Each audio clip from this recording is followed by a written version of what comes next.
Yo, MAGE TV here. I'm downtown Minneapolis at City Hall. We're fighting against the crazy, silly Minneapolis City Council who's trying to ban menthol cigarettes, but not totally. Only from convenience stores. That's right, it smacks of just idiotic nanny state and economic protectionism. What it's basically doing is some of these stores, 70% of the cigarettes that they're selling are menthol. So now it's gonna hurt all their business and drive all of that menthol business to specialty tobacco stores. I mean, the least they could do is really give it a good study of the economic impact. I mean, this is the same city that used to ban driving a red car on Lake Street. Google that. Hopefully I'm gonna interview a few people directly affected by this, but at the end of the day, I think next week I'm starting my tobacco store. All this new business from the economic protectionism, man, I should be rolling in the dough in about 3-4 weeks. Let's check it out.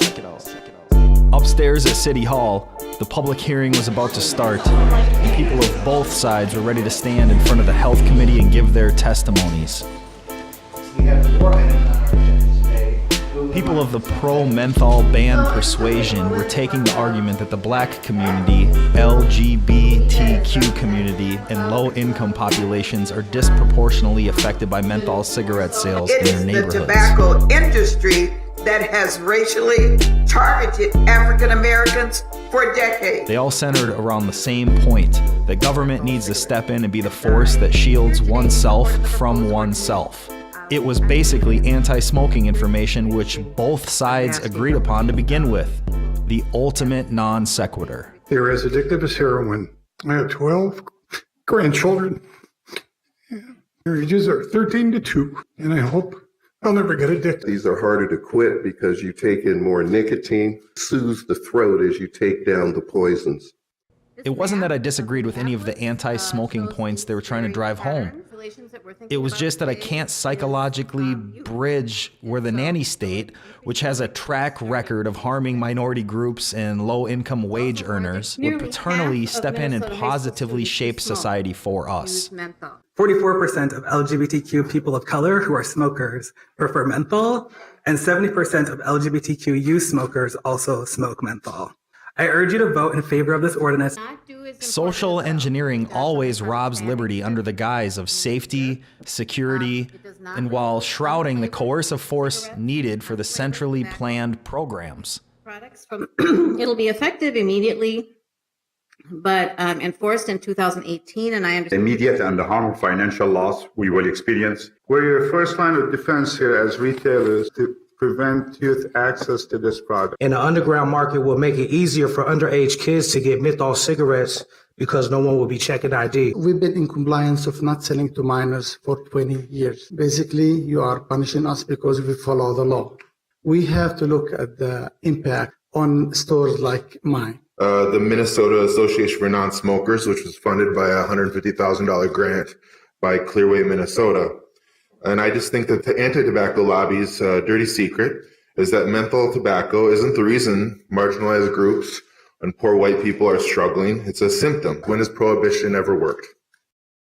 All right, I'm upstairs with Aswar Rahman, who's running for mayor of Minneapolis. That is correct. Also a small business owner. But as a small business owner from family of Minneapolis small business owners, work with the small business community instead of talking down to it.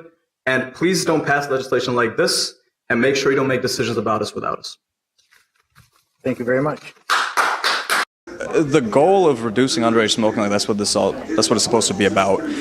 There's a lot of ways to go about it, and I think they pick the route usually that just makes the least sense. I mean, the assumption here is that if we simply relegate menthol cigarettes into adult-only stores, all of a sudden all the transactions will stop. So I mean, that large number of cigarette users who currently smoke menthols, it's going to go out on the street. Kevin Aldwach here. I'm a local business owner in North Minneapolis. I'm also the vice president of my neighborhood organization, which is also in opposition to this. I'm the vice president for my local Lions Club. I'm your average guy in North Minneapolis. I own a small convenience store.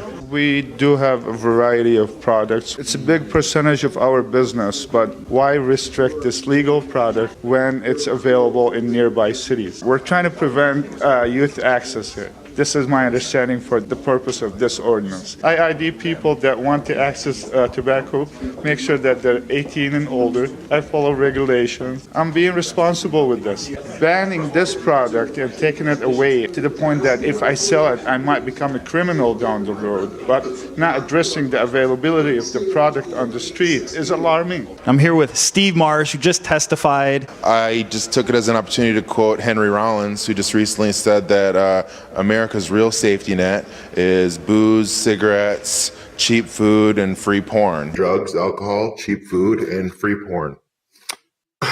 We all know the statistics that poor people and disadvantaged groups and marginalized groups or oppressed groups smoke more than people who have more money. After a while in there, is like, is it menthol cigarettes' fault that we're oppressed and marginalized and not making as because we're targeted? That's not the root cause. And this city just has so much more work to do in order to bring people up into the middle class where they're not being targeted. I'm here with Maddie. Yeah, I'm a student at the University of Minnesota. I tend to believe that personal responsibility is the best way to go forward with health responsibilities. I don't believe that the city council has a place in telling me or other people what they should put into their bodies. This is just the first step in a long line of things that they'll restrict as they continue on. The slippery slope argument, I didn't hear a lot of people testifying using that, but to me, I might even call this segment Nanny State Update or something. Personal responsibility, parenting your children. There are a lot of people talking about family members who have been impacted by tobacco smoking.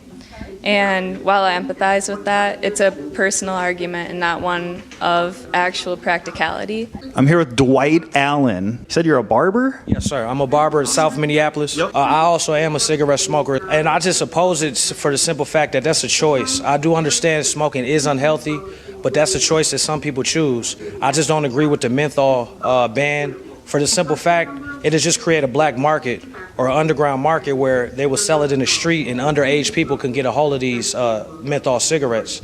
But if we keep them in the stores, then only people with ID will be able to get them. People won't have to go to the black market or the underground just to get menthol cigarettes. I have a question about the black market because in there they were saying the other side, the people pushing the ban on menthol cigarettes, were definitely trying to minimize or completely negate the fact that there's a black market. And to me that seems very unrealistic. There's no black market that is developed.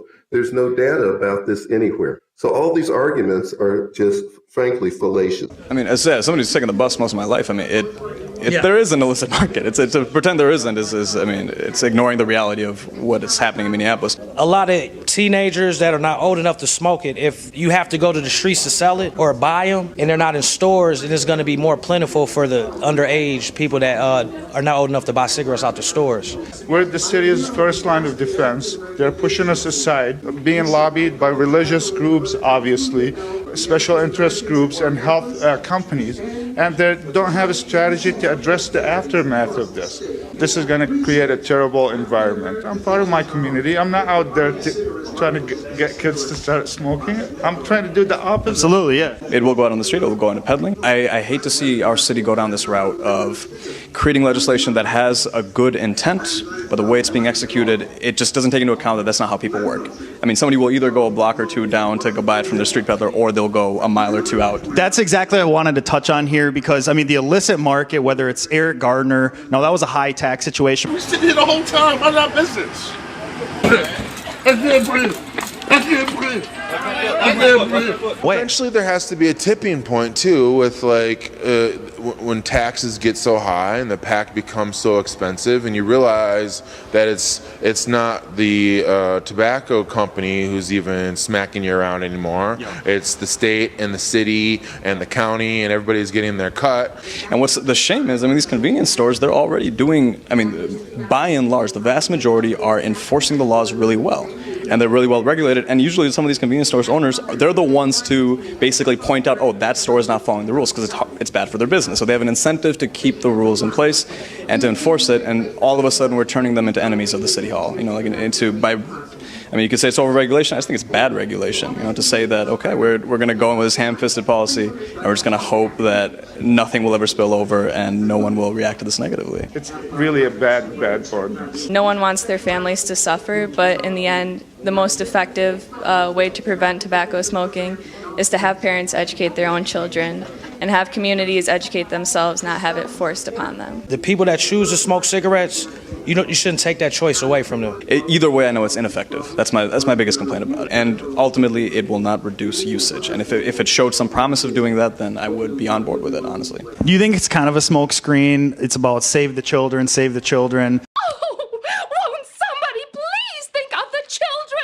I think this is just a cheap headline for the city council. It's an easy win. It's more difficult to solve real problems that cause things like inequality. And so, like, why drag down the businesses in this city where people are actually lifting themselves up and lifting others up with them? I just think prohibition always messes things up. It gets people in trouble. Exactly my point. You don't need more people in trouble. You need more people getting out of trouble.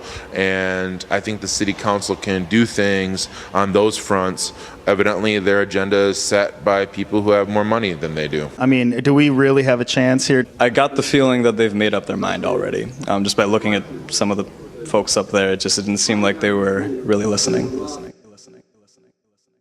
Team MAGE TV, I'm going to have to do more of these nanny state updates because as you heard, the slippery slope argument, I don't think it stops here. I mean, in this state, we just finally were able to buy alcohol on Sundays and got rid of the old religious blue laws. So I went and partied like it was 1750. 2017, to see a possible ban on menthol cigarettes, forcing that to the higher specialty stores. The mom and pop business owners are the ones that are suffering. And I don't want you going and buying 2 Mountain Dews and 4 bags of Cheetos, but at the same time, if you smoke menthol cigarettes with your Mountain Dew, you should be able to walk 2 blocks and do it. You shouldn't have to get in your car or go to the illicit market to do so. So I don't know. Everyone says there's supposed to be a fine balance between personal liberty and safety of our children and of society, but I've seen Braveheart.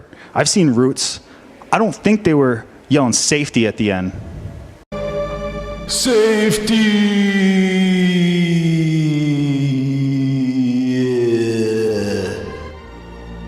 I think it was freedom. My name is Steve Rush. I'm Director of Government Relations with I was thinking of closing the public hearing. Okay. I'm also happy to stay if you want to. I think we're literally losing a council member. Okay. Before they could vote, mysteriously, Alondra Cano bolted for the exit. Okay.